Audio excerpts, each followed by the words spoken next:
பார்வைக்கு, தேவனுடைய பார்வைக்கு முன்பதாக நீங்களும் நானும் செம்மையானவர்களை செய்து அவர் கட்டளைகளுக்கு செவி கொடுத்து அவருடைய நியமங்கள் யாவையும் நன்றாய் புரிந்து கொள்ளுங்கள், யாவையும் கை கொண்டால் நான் எகிப்திற்கு வர பண்ணின வியாதிகளில் ஒன்றையும் உனக்கு வர பண்ணேன், நானே உன் பரிகார கர்த்தர் என்று சொல்லுகிறார். அல்லேலூயா.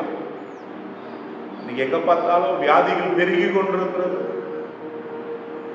மருத்துவமனையில வியாதி சொல்லி எண்ணிக்கை கூடிக்கொண்டே இருக்கிறது.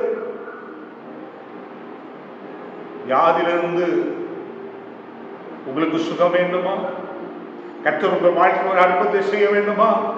இன்னைக்கு ஆண்டவர் உங்கள் சரீரத்தில் இருக்கிற வியாதியை விளக்க வேண்டுமா? இதயத்தின் ஆழத்திலே ஒரு தீர்மானம் பண்ணுங்கள்.